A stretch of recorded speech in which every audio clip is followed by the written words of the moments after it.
Et salut tout le monde. Alors ici Shadow of Heaven.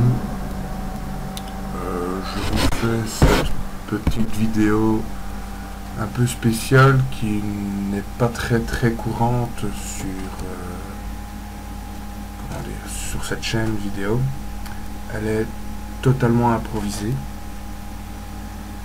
Voilà, donc il y a 3 semaines, j'ai eu un petit souci avec ma Honda Shadow de 1999.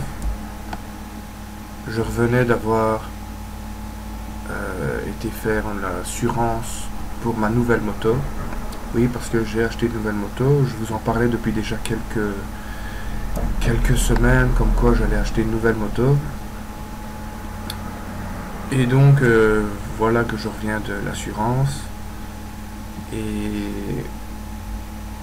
j'entame la côte, la dernière côte qui est juste avant chez moi, donc je suis encore à 2 km de chez moi, facile.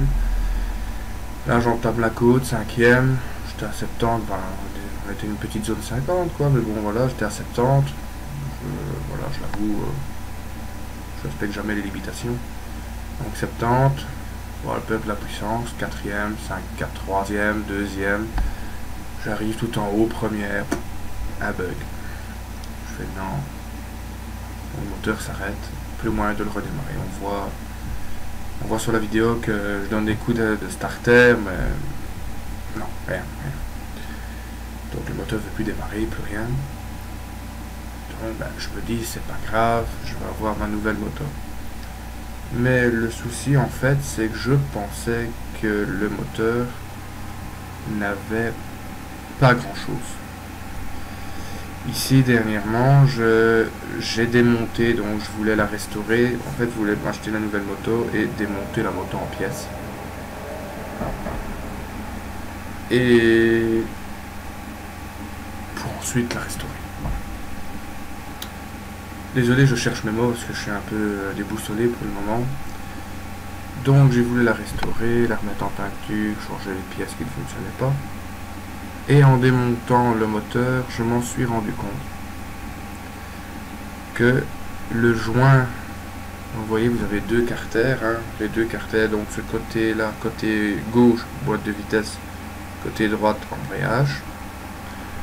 Et quand vous avez les deux carters qui se referment, vous avez un joint de carter qui ferme la boîte, enfin c'est...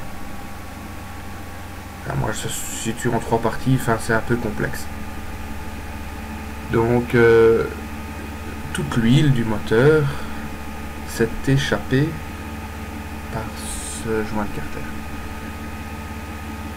À l'arrêt, je ne voyais pas de goutte d'huile ni rien. En fait, c'est quand le moteur était chaud.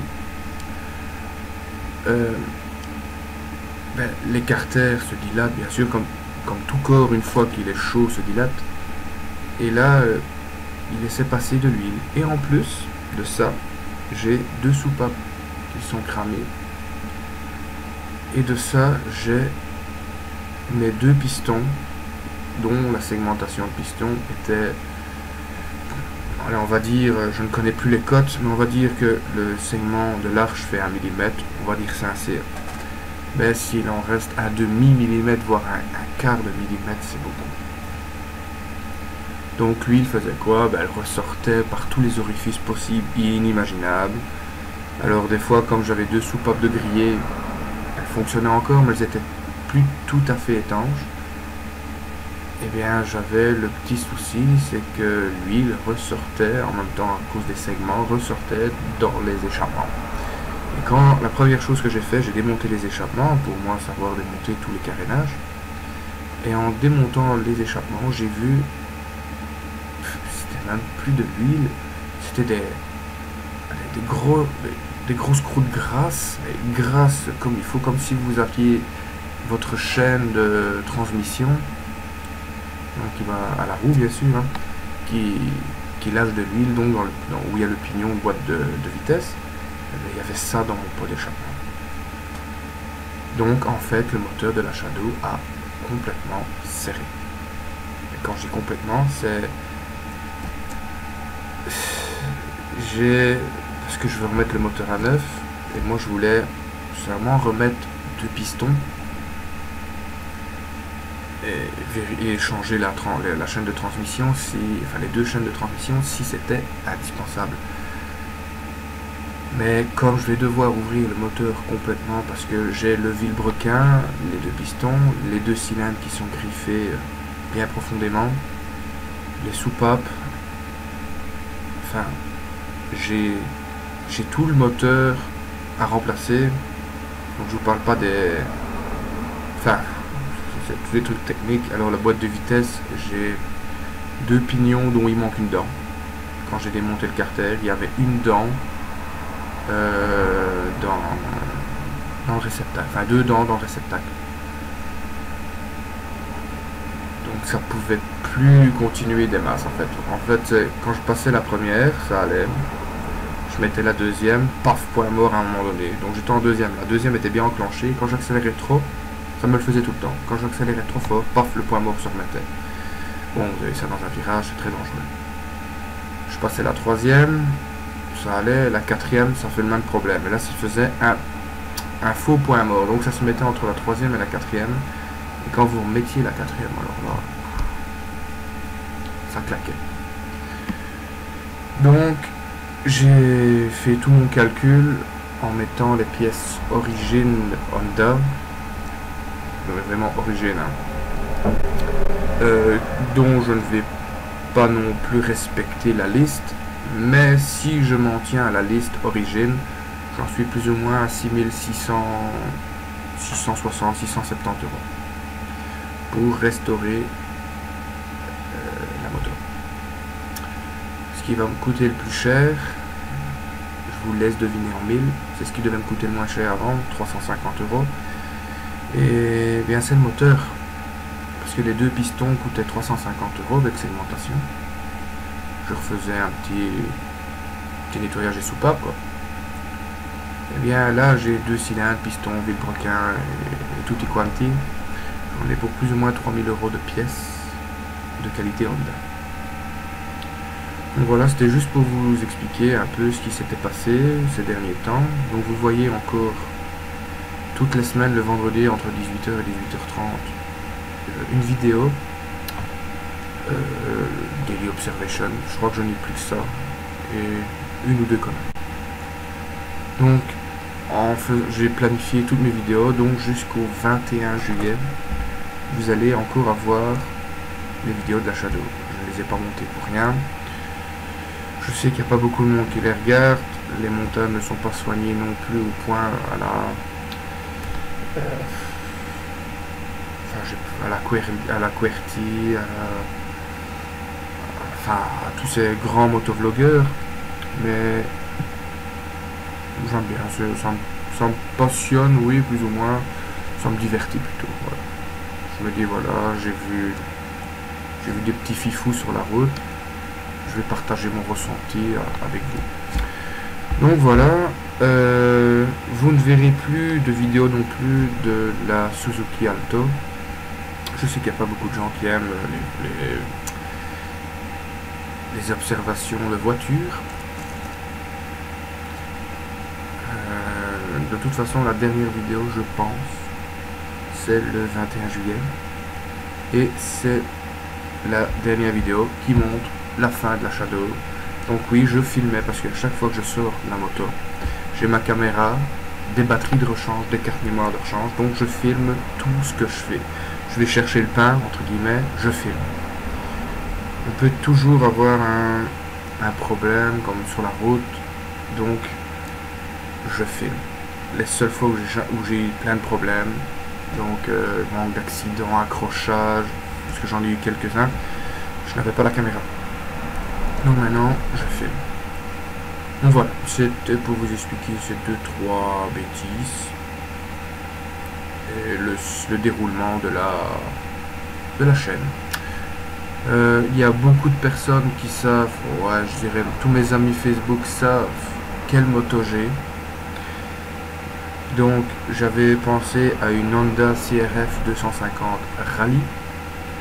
Puis j'ai vu la 250L, parce que la Rally était encore en précommande, il fallait encore attendre, donc je ne voulais pas attendre. je suis parti sur l'optique d'acheter la 250L, dont mon essai j'ai fait à Quem, dont j'étais super heureux. Je suis remonté dessus et puis j'ai testé la CB500X. Ben, écoutez, pour 200 € de moins, donc la 250 Rally, c'est un beau petit modèle, hein. Je vais essayer de vous la caser dans une image là-bas ou ici, là quelque part, hein. Cette moto, je la trouvais mais magnifique. Et franchement, quand vous la voyez de face, elle est magnifique.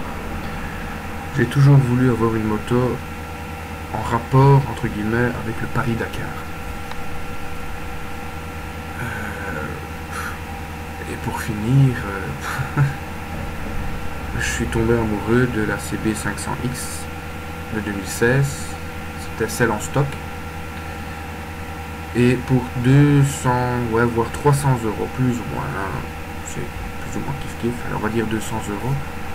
Vous avez 250 cm3 en plus, 27 chevaux de plus, ou 20 chevaux de plus, j'ai perdu mes fiches techniques en tête. Enfin, vous avez plus ou moins 20 chevaux de plus, et capacité de prendre madame derrière. Non, ça dépend, si c'est madame qui conduit, monsieur derrière, vous voyez, c'est ça que je fais, des petits guillemets.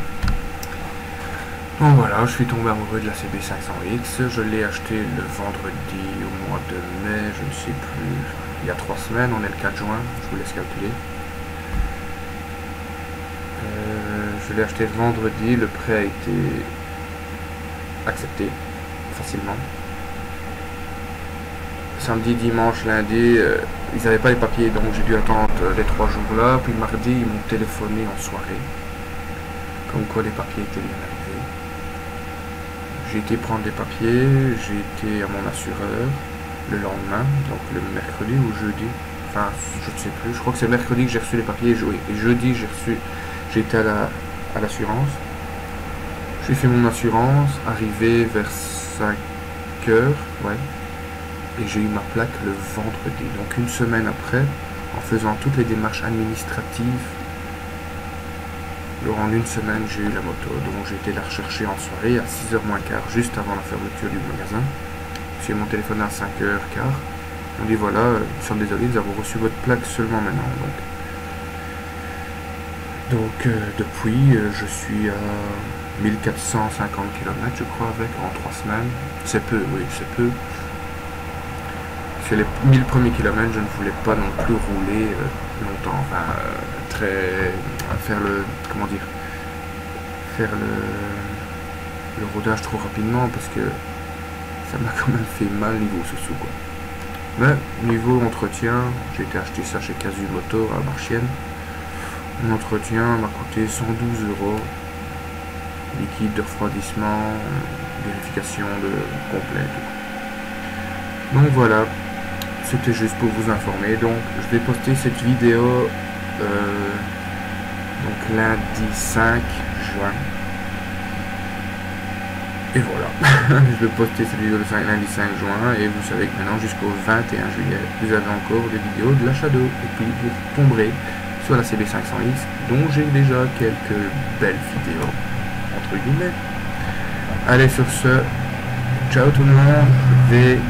Voilà, petit V comme ça, V comme ça, et ride safe. Salut!